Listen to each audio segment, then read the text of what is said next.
40-34, the Lions win it. They stick to their guns, and C-Cat, that isn't even just the tip of the iceberg because I want to talk about the quarterback on the other side. What's that guy's name? Brock Purdy. Mr. Irrelevant. Just his third season as a 49er, and we're ready to give this guy a max extension. And my guy Jalen just hopped in the chat. He said, make sure to shout your Abercrombie plug. I do rock a lot of the Abercrombie these days, but you know what? They don't pay me. So I can't give him a shout. I will say appreciate you noticing the look there. Brock Purdy last night. He's the next quarterback in line, C-Cat, to get the next payday.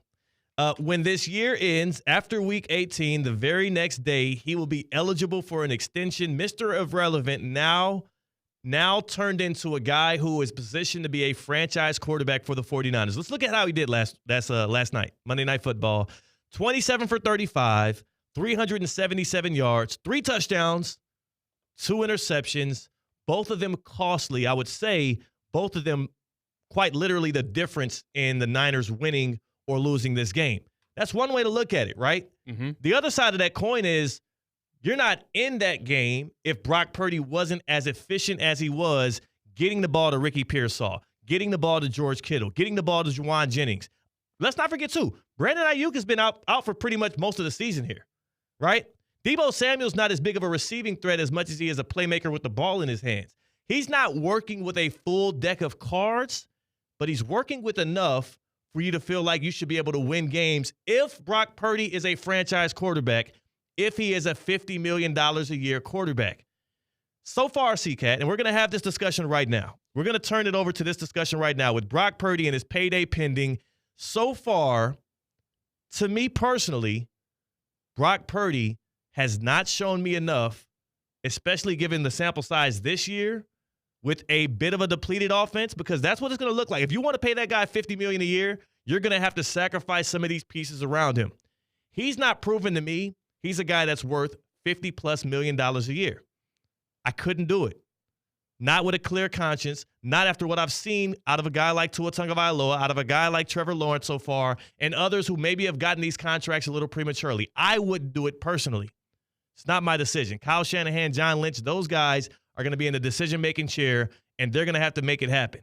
To you, though, C-Cat, what have you seen out of Brock Purdy both last night and throughout this year that lets you know whether or not you would be comfortable giving him that long-term franchise quarterback extension? So I've been a noted Brock Purdy kind of discreditor, denier, some would say hater, most of his career so far. I was of the opinion that you could put pretty much a bag of potatoes in a quarterback for the 49ers, and they would give you a quality season and put you in the NFC Championship game.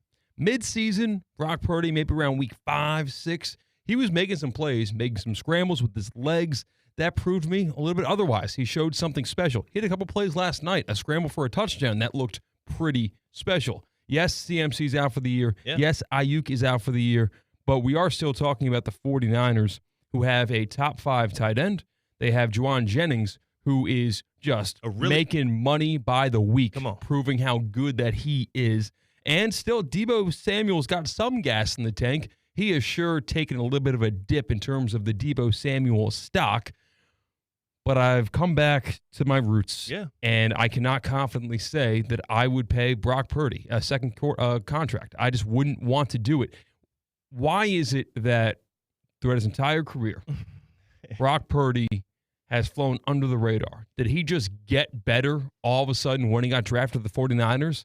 No, I wouldn't say that. I would not say that. I would say that the 49ers are an environment that produce good quarterback play because of what they surround him with. So why would you pay him quarterback money that makes your team better and just get someone for the cheap who makes the team kind of as it is, who manages the machine, who is a good cog in the 49ers machine? This is the problem I have with Brock Purdy right now.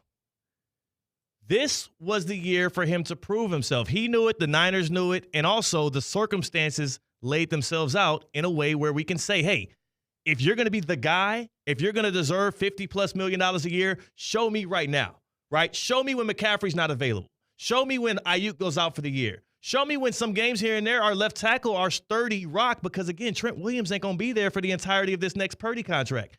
You have to show me you're able to do it without everything being perfectly set in place. This year, Brock Purdy, 20 touchdowns, 12 interceptions, and a 67.8 QBR. For those that don't really study those things, it's not actually bad. It's 7th in the NFL this year, and he had about, 3,800 passing yards through the air. Now, I did like the uptick in his rushing production this year. He showed a little bit more mobility, but here's my issue with Brock Purdy, man. You pay him $50 million now and lock yourself into Brock Purdy over the next 3, 4, 5 years. I feel like we know what we have in Brock. Buyer's remorse. That's what you're going to have. We're going to have buyer's remorse, but I also know, I feel like we know what that ceiling is. Doesn't it feel like we're kind of close to what Brock Purdy's ceiling is already? I don't think that we have seen the best. Yes, we've seen the best of Brock Purdy, and it wasn't even this year. That's all I'm saying. What is he going to improve upon? Which, to be honest, though, if the best of Brock Purdy is going to overtime with the Chiefs in the Super Bowl, yes, I think that 31 NFL teams sign up for that right now. Great point. At what price point? True. At the bargain, Mr. Irrelevant deal. Because you're not getting that if you don't have Christian McCaffrey, Trent Williams, George Kittle, Brandon Ayuk, Deebo Samuel, plus the defensive weapons. I haven't even mentioned any other guys on that side. Nick Bosa, Fred Warner.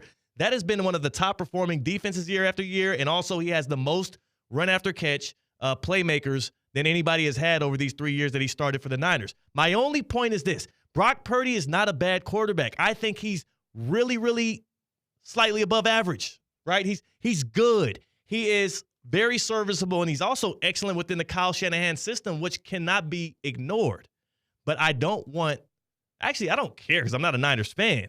But if I was a Niners fan, I wouldn't want Shanahan and Lynch and all of the decision makers in the Bay to tie themselves to a person who they elevated. How about you? And that's why I like them taking a swing on Trey Lance. It didn't work out.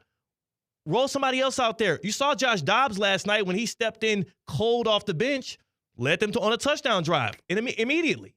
The Shanahan system does well for elevating quarterbacks, especially around good talent. I don't think that Brock Purdy has shown us anything this year that would constitute a $50+ million contract. If he wants to sign back up for 30, 35, dare I say up to 40, I might be ball game. I might say, hey, let's do it. Let's run it back. We're comfortable with you. You're young enough. You've shown enough of the tools. Let's see what you got. Anything over $40 million, I would get extremely uncomfortable with because guess what else you could do? How much is Justin Jefferson making a year? 30? $35 million. I would take Justin Jefferson over Brock Purdy today. How much is Jamar Chase about to make a year? 35, 36? I would take Jamar Chase. Those people are more pivotal to winning. Those people are harder to scheme for. Those people are less easy to replace. Brock Purdy, as good as he is, he's easily replaceable, especially if you have Kyle Shanahan as your quarterback coach / head coach / offensive coordinator, whatever the hell you want to call him. He's the one that is the whisperer that gets the most out of Brock Purdy. I wouldn't overpay Brock Purdy because of that. Look at the Giants right now with Daniel Jones. That was all Brian Daboll. Let us know. Hit us up on the Baptist Health Hotline. Would you pay Mr. Irrelevant, number 13, $50 million plus this offseason if you're the Niners? Playoffs hopes are cooked, right? You saw him get dinged up at the end of the game. That doesn't matter. Tell me based off what you saw Brock Purdy do this year and last night, would you pay him $50+ million a year? Hit us up on the Baptist Health Hotline, 888-760-3776. 888-760-3776, the Baptist Health Hotline. Are you experiencing foot and ankle pain and need to see an expert in the field? Baptist Health Orthopedic Care has a team of foot and ankle orthopedic surgeons and specialists who are regarded as leaders in their specialty. Visit baptisthealth.net/ortho to learn more today. Baptist Health Orthopedic Care combines its resources of experienced physicians and leading-edge treatments and technology to provide advanced orthopedic, foot and ankle, joint replacement, spine, and sports medicine care. Visit baptisthealth.net/ortho for more information today. Baptist Health Orthopedic Care has offices conveniently located in Palm Beach County through the Florida Keys. Learn more by visiting baptisthealth.net/ortho. I can't in good conscience say Brock Purdy is a guy I would want to attach myself to long term. That's not a knock against him. He just hasn't proven himself to be that guy. What are they saying here in the Prize Picks chat here, C-Cat? I see a lot of back and forth here around Purdy. My eyes aren't moving quick enough for me to be able to gather it up. Is anybody making a strong point here that needs to be made? I see Charles is saying a little something about the Lions. We got Xavier Benitez saying, haven't the Eagles showed that it's possible to have a high-paid quarterback and still have pieces around them after they gave Jalen Hurts that record deal?